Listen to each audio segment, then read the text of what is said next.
I have never dictated my position on any of you. You know that. I've always supported your independence, which is probably why I face my demise today. I failed to follow instructions from the powers that be. Simple as that. I've listened to all my colleagues throughout my Senate presidency, and again I listened to them today. As we head into a new period for the Senate, I fought the good fight. If I've ruffled some feathers in doing so, then so be it. Hindi ko tinanggap ang pagiging Pangulo ng Senado para lang hayaan na bumagsak ito. Today, I offer my resignation as Senate President of the Republic of the Philippines. I've always said that I serve at the pleasure of my colleagues, and I thank them for entrusting me with the monumental responsibility of leading the Senate over the past 2 years. It has been my greatest honor of my life as a public servant and the greatest challenge. Never could I have imagined as a neophyte senator learning the ropes from some of the best luminaries of the Senate in Senate history, such as Ed Angara, Joker Arroyo, Miriam Defensor Santiago, Juan Ponce Enrile, Frank Drilon, and many others, that I would one day bear the blessing and burden of the Senate presidency itself. I have given this job my all. Not only have I maintained my untarnished record as a public servant and my streak of perfect attendance since 1998, but I have also done my best to rise to the occasion as a leader responsible for this entire institution and everyone under its care. Today, I look back on these 2 years with immense pride on what the Senate has accomplished and stood for under my leadership. In these 2 years, we have legislated with an eye towards progress and a heart for service. We have spearheaded landmark measures as the Public-Private Partnership Code, the Maharlika Investment Fund, the Internet Transactions Act, the Real Property Valuation Assessment Reform Act, the LGU Income Classification Act, and the Anti-Financial Scamming Act, and many, many other measures that bring a more dynamic economic landscape and create more jobs and opportunities for our people. On the table, we have more economic measures that we expect to pass soon. Primarily the Create More and the new Government Procurement Act. Our first year was led by our mission of national reconstruction. We had to look inwards to assess what we lost during the pandemic and build solutions from there.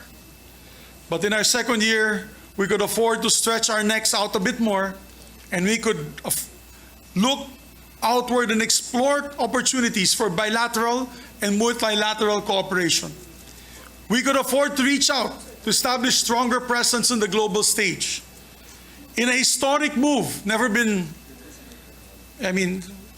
we've never had this man or that level of leadership from Japan. We called the joint session to hear an address from Japanese Prime Minister Kishida Fumio. It was us, our dear colleagues, who invited him to address the joint session of Congress in our trip to Japan. And we had the honor of listening to a message from the former Senate UN Secretary General Ban Ki-moon in this very hall at the invitation of this Senate. In each of all these exchanges, we were able to advocate for better conditions and opportunities for Filipino workers abroad.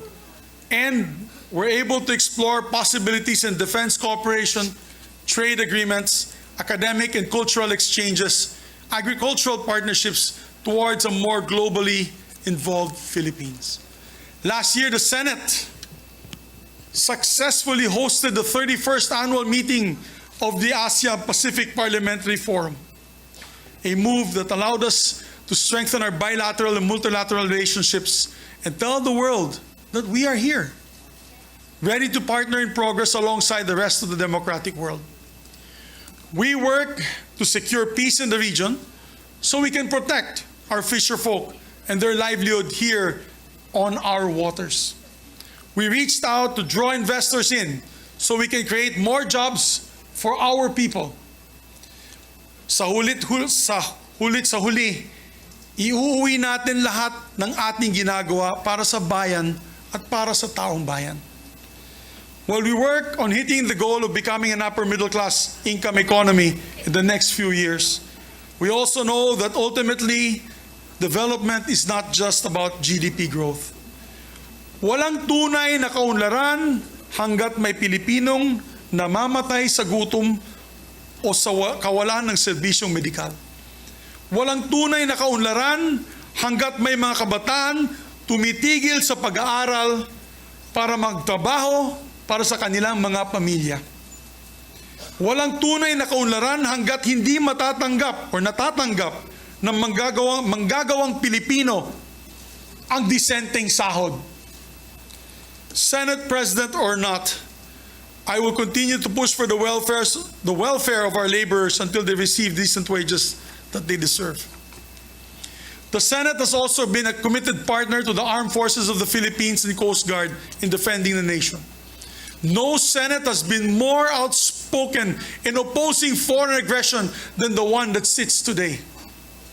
And lest we be accused of being all talk, let me assure you that this Senate has been working hand in hand with the armed forces and the Coast Guard in making necessary budget allocations for the procurement of maritime assets, arms, and defense systems. Lagi ko nga pong sinasabi, hindi nagkukulang sa puso at tapang ating mga sundalo at miyembro ng Coast Guard.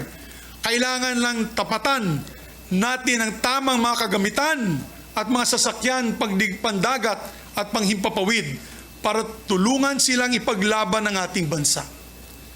Of course, none of these measures and budgetary allocations would have reached the President's table without the vital work of our Senate employees. I want to thank from the bottom of my heart the members of the Office of the Secretary, Secretary Ray Bantug, Legislative, Administrative, and Finance Services, of course, Attorney Mavic, External Affairs and Relations, the Office of the Sergeant at Arms, my dear friend, my loyal friend and good friend, General Angkan, who ensure the security of the Senate, and of course, the staff of the senators who are all crucial to every step of lawmaking, to the whole Secretariat.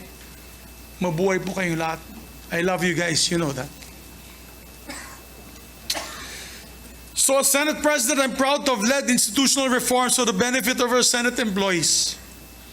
Mahal na mahal ko kayong lahat, mga empleyado ng Senado. For one, we have made sure to repay our employees' dedication with increased benefits, especially our long-serving employees who have devoted their life's work to the Senate. Marahil ay alam naman po ninyo kung ano-ano po ang mga monetary at non-monetary benefits na naibahagi sa inyo mula sa aking pamumuno. Mabuhay po kayong lahat. And I think we've been the most generous, and I'm proud of it. We have also gone full speed ahead on regularizing our casual and contractual employees. So many of our employees, particularly the hardworking folks in the Office of the Sergeant at Arms, sa OSA, are just one step away from being regularized. Tinutulungan po natin sila pumasa ng civil service exam para matulungan po natin sila sa prosesong ito. By taking care of our own, the Senate has been able to perform better, supported as we are by the great work of our Senate employees. I salute each and every one of you for the job that you do. We are nothing without you. Maraming salamat po sa pagkakataon na masuklian ang trabaho ninyo para sa Senado. You have helped shape the legacy of the Senate in its first 2 years under the 19th Congress. Now, I do not want to make any grand proclamations about the legacy of the Senate in these 2 years. Our legacy is not for us to define. Ultimately, that will be for the Filipino people to decide. All we can do is put work in and hope that our record speaks for itself. And the record, I'm happy to say, has been met with approval. Under our leadership, the Senate has seen some of the best approval and satisfaction ratings in recent history, going back to 1988. Napakalaking karangalan po ito at nabigyan po kami ng lakas ng loob na lalo pang pagbutihin ang serbisyo natin dito sa Senado. As Senate President, I look back on these 2 years with immense pride over what the Senate has accomplished and stood for under my leadership. We have been bold and courageous as a Senate, unafraid to call out injustice where we see it, whether in our sovereign seas or within our own government. We have been fair-minded and truth-driven in the Senate, despite the political noise that often surrounds us. We have been a compassionate Senate, listening to and acting on our people's call for decent jobs, equitable wages, and accessible health care. And we have been a staunchly independent Senate. Let me say that again. We have been a staunchly independent Senate, holding strong against all threats against our institution and against very threats to the very foundation of the democracy in which our nation is built. Indeed, these 2 years, I have come to realize that being Senate President is not only about leading the troops, but also putting oneself on the line. If that's what it takes to protect our institution. And so I have put myself on the line to shield the Senate from all attacks, particularly from efforts to diminish the powers of this institution as the country's last bastion of democracy. In January, we fought against the dreaded People's Initiative, which would have destroyed this very institution I'm standing here right now.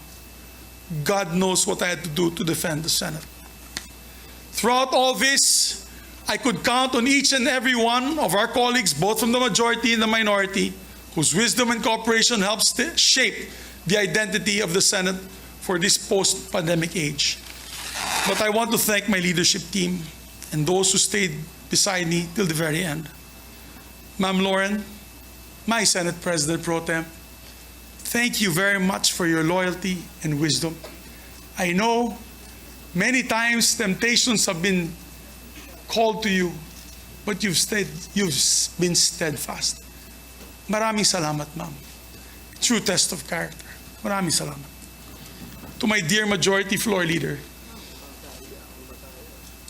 pare, thank you for your hard work and dedication. Isa ka sa pinakamasipag nating Majority Floor Leader. Pare, thank you for your friendship till the very end. I love you. You know that. Mahal kita. I will always cherish your support. To Sunny, possibly the best finance chair this institution has ever had, I thank you, sir. I thank you. You know, your father was like a father to me. And I'm happy to call you my brother, sir. Senator JV, what can I say? Your loyalty, your friendship and hard work, which you helped steer many important measures in this institution. Sir, I'm proud to call you my friend. Nancy,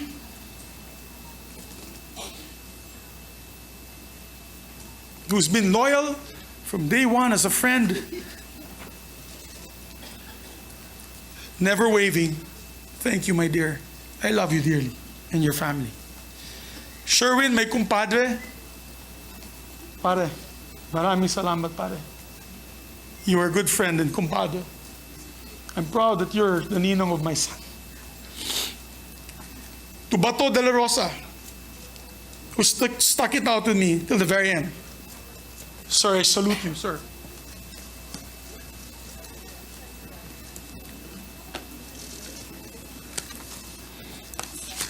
To the others, my dear friends, my heart is broken.